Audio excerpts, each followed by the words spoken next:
Through the force of great passion and knowledge, Freddie Roach has become one of boxing's top trainers. Yeah, after combinations, you can't stand in front of this guy. As he works the mitts with slugging superstar Manny Pacquiao, you wouldn't suspect Freddie Roach suffers from a debilitating disease. Right here. Freddie's lifelong link to boxing was predestined. His father, Paul, made boxing a family affair, and Freddie's path was established. My dad lived through us. He was a fighter. He wanted us to be fighters. It was part of life in the Roach household. My first fight was when I was 6 years old, my first tournament when I was 8 years old. I love my dad, and he died a few years ago, but he was a very physical person, and he had a mean side to him.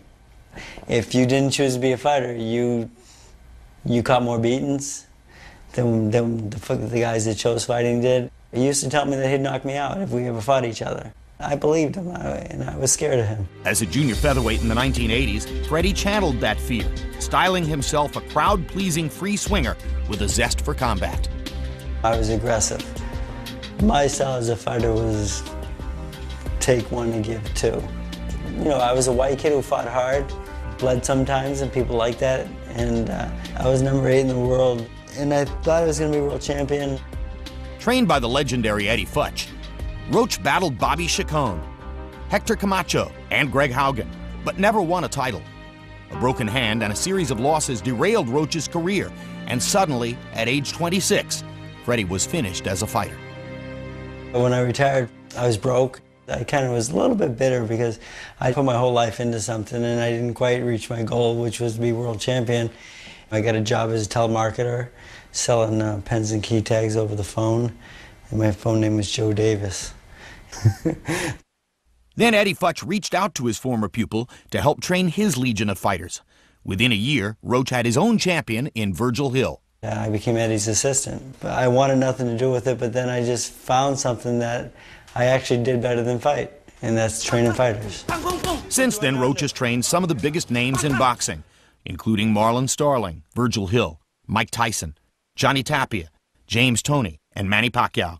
Roach credits his success to lessons learned from Futch, the gentle father figure who taught him to love boxing again. I have worked with 17 world champions in all so far. I think Mr. Futch has like 23, 24, and I'm chasing him. Freddie's latest charge, Manny Pacquiao, is a fighter with whom he shares a playful bond.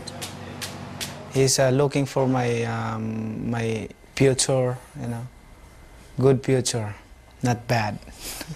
This kid is so fun to work with. Everything he does is 100%, and that's the way fighters are supposed to be. I trust him, and he's like my father. He's like my kid to me. He's like my son.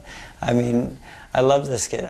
The ring wars ended nearly 2 decades ago for Freddie Roach, but there is a lonely battle he fights every day of his life. In 1990, I was diagnosed with having Parkinson's. One of my neurologists says it's trauma-related from boxing. But, you know, they can't really prove that, but they can assume it. I'll shake sometimes. It's more embarrassing than anything. You know, I can't walk too well, but I can box in the gym 40 rounds if I want to. You know, no problem. I don't talk to my fighters about my disease, and I don't think Manny even knows that I have Parkinson's, to be honest with you. It doesn't get in the way of my life and my training at all. Parkinson's is part of my life, but let's keep it at that. You know? We don't have a problem about that. My doctors tell me, you know, someday it could affect me where I can't function as well as I do. And I said, well, until that day happens, I'm going to work my ass off.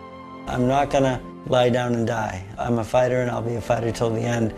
I don't want anyone to feel sad for me, because I'm very happy.